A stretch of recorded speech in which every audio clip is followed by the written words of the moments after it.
Pag-usapan natin mga tol itong training ngayon ni Kit Turman. Maraming fans ang nakapansin na parang bumagal daw ang galawan ni Turman. Hindi na raw katulad dati na sobrang energetic ni Turman. Muling magbabalik si Turman ngayong March 12 kontra Brock Jarvis. Dadayo si Turman sa baluarte ni Brock Jarvis sa Australia. Huling laban ni Turman noong 2022 pa kontra Mario Barrios. Hindi na aktibo ang karera ni Turman mga tol, matagal siyang nabakante. Nabakante siya ng 2023, 2024 at ngayong 2025 muling magbabalik. Matapos kumita si Turman ng napakalaki kontra pambansang kamama ni Pacquiao noong 2019. Nagkaroon naman siya ng hindi magandang karera sa pagboboxing. Inactive na nga ang karir, nagkaroon pa siya ng mga injuries. Tignan natin kung 100% ang kondisyon ni Turman sa paparating na laban. Sinabi ni Turman sa kanyang post, dadayo daw sa Australia at talunin itong si Brock Jarvis. Pagkatapos daw niyan, isusunod niya si Tim Tszyu. Tuloy-tuloy na raw ang mga laban ni Turman hanggang makasungkit ulit ng titulo. Kaya hindi na masyadong bumabanat si Turman sa training niya mga tol kasi iniiwasan na ulit ang injury.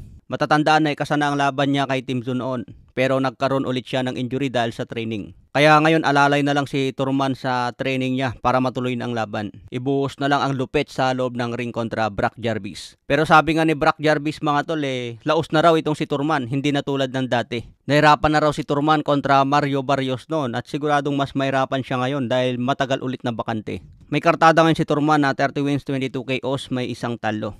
Sa iba pang balita, Wonderboy Martin nag-iensayo na dahil pinaghahandaan na ang next fight. Kasama na kaya sa top 10 rankings ang mga kalaban ni Wonderboy. So abangan natin mga tol kung sino ang itapat ni Sean Gibbons. Pinaghahandaan ni Wonderboy Martin na mapalaban na siya sa isang world title fight. Dapat hindi na ito sayangin ni Martin kung mabigyan ng laban sa titulo. Parang kay Mark Magsayo mga tol, nakahawak ng WBC belt nung tinalo niya si Gary Russell. Nagkaroon ng injury noon si Gary Russell Jr. Kaya naging advantage yun ni Mark Magsayo sa laban. Pero hindi na depensa ni Magsayo ang kanyang WBC belt dahil natalo agad laban kay Ray Vargas. Kaya abangan natin ulit si Magsayo na mapalaban sa isang champion para maging champion ulit. Sa iba pang balita, Canelo Alvarez nagsimula na ang training laban kay William Scal. Maganda itong ginawa ni Haring Turkey. Ipapalaban si Canelo kay William Scal para maging undisputed ulit. Pagdating ng September, ilalaban kay Terence Crawford para nakataya ang 4 na titulo. Kung manalo si Terence Crawford dyan, siya na ang pinakamalupit. Ngayong February 22, abangan natin Beterbiev versus Dimitri Bivol. Sinabi ni Dimitri Bivol, babato raw siya ng mas maraming suntok ngayong rematch. Kung dati kinulang si Dimitri Bivol sa late round, ngayon mga tol magiging mas aggressive at mas bumato ng maraming suntok. Kung hindi mag-ingat si Dimitri Bivol mga tol, baka masingitan na siya ng solid ni Arthur Beterbiev. Okay mga tol, hanggang sa muling update natin.